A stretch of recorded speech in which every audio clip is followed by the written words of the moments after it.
Well, an Australian mother has joined Labor ministers at the UN as they champion the social media ban for under-16s at the UN. Emma Mason is making a powerful plea to other world leaders, calling for them to follow Australia's lead and ban social media for children.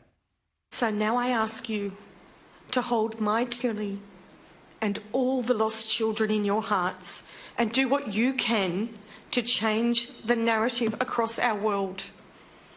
For Tilly's sake, because how many more Tillys must die? Joining me now, Shadow Cabinet Secretary Andrew Wallace for more on this and some other matters. Thanks for your time. So the Coalition obviously support the concept of a social media ban.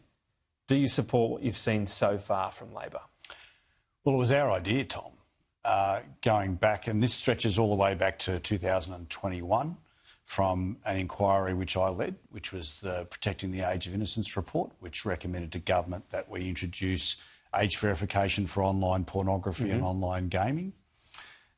Then when we lost government, Peter Dutton made it a policy that if we were elected, we would institute a mandatory minimum of 16 for social media. We had to drag the Prime Minister kicking and screaming on this. Sure, and they here were we are. Very, very late. And here we to are. the party. And what do you think of what they've Well, look, I absolutely support the concept of ensuring that children under the age of 16 are not accessing social media. Social media, for all the good that it can cause, creates a lot of problems. And Tilly Rosewarne, Emma Mason's daughter, is a very, very sad, tragic example of many children in this country who have taken their own lives because of the relentless bullying that goes on.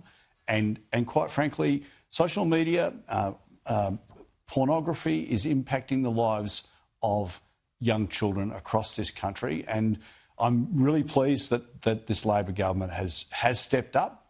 But it's a bit rich for them to be making out as though it's all their idea. It wasn't, and they had to be dragged kicking. But what about how it's happening? Because this will always be difficult to implement. Yep. There's no perfect way. Yeah. And social media companies will always say, what a terrible idea. Too hard. Right. Yep. So I think it's important to try to clarify where you're at before this rolls out and people go, oh, there's technical problems. Is this a reasonable way of doing it that Labor has outlined? Well, so the problem is that, and the Let Them Be Kids campaign that News Corp has run and that Emma Mason is a part of, she's over there at the UN right now, they are the first ones to say that the education campaign is non-existent.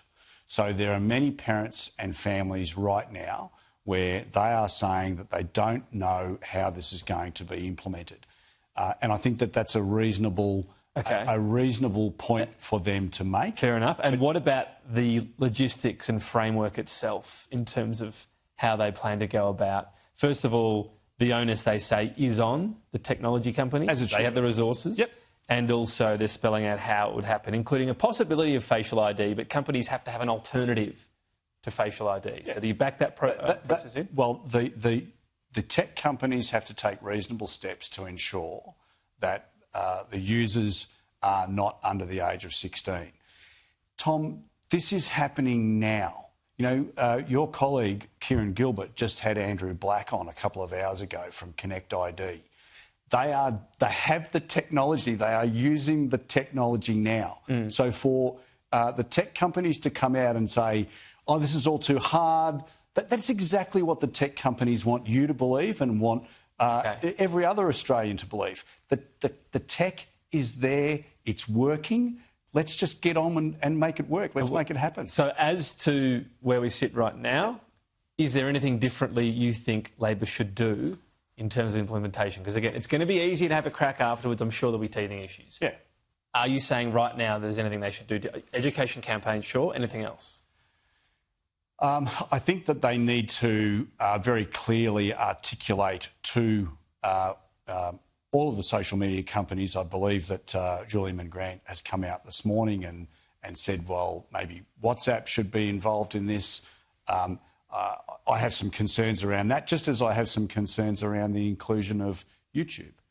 I'm a strident... You can still watch YouTube, it's the comments you can't do. That's right. I'm a strident, ardent believer in the concept of age verification to ensure that kids under the age of 16 are not accessing social media. Let kids be kids. Okay. But I think the government needs to do more on education, and it needs to be out there telling not just social media platforms, but telling Australians how this is going to work. Because there is a degree in the community of uncertainty about how this is all going to work. We'll see. Normally the opposition criticises government advertising. In this case, you're saying get it out there. So we'll see if a campaign starts up. Andrew Hastie in the news a bit lately, your colleague. He says in a post that some Australians don't feel at home in their own country because of migration. Do you agree? Well, I think what Andrew is talking about is the pressures that are being felt by every Australian, everybody that's driving their car on Australian roads.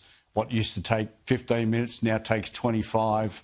And it's not just roads, it's housing, it's all public services, whether it be a library or a school. At home is different to broader migration pressures, isn't it? Well, I think it's two things. It's broader migration pressures, but this government's inability to be able to invest in appropriate infrastructure. It's all very well and good to bring in 1 million people into this country in 2 years.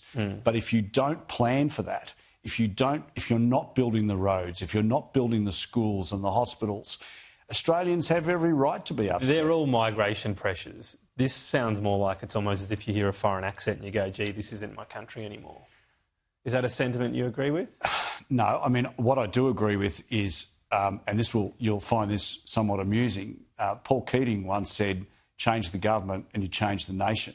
And that's exactly what's happened. This is not the nation that we had in the last government. It's not the nation I grew up in as a young person.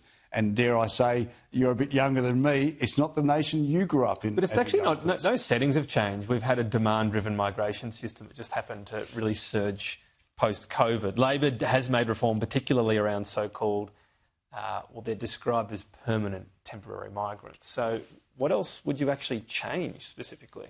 Well, we have to get the balance right, and we'll work on that as we prepare our policy into the next election. And you'd be willing to say these are the cohorts specifically we would cut? Because we didn't get that from the coalition in the last term, did we? Well, for decades we have had a policy of non-discriminatory immigration. And not just non-discriminatory, but demand-driven. Well, when it comes to the temporary number, which is the bigger contributor to net overseas migration, there's never been a cap. There wasn't under the coalition. And Labor didn't just introduce no cap. There wasn't under the coalition, and it's the same under Labor. We have seen over the last 2 years nearly 1 million people coming into this country. My understanding is that is a figure that's somewhere around 70% greater than what we've ever had in a 2-year period. Now, you can't bring in that number of people into the country and expect Australians to be able to get a home. But the onus is on the coalition this time to be specific about cohorts. Would you agree with that? Because it didn't happen last time. The onus is on us as your alternative policy to say you can't just say it's too high. You've got to say, and here's where we'll cut it. Well, and we'll do that in the lead up to the next election. Okay, look forward to it. Andrew Wallace, thank you. Thanks, Tom. Authorised by Andrew Wallace, LNP, Boccarina, Queensland.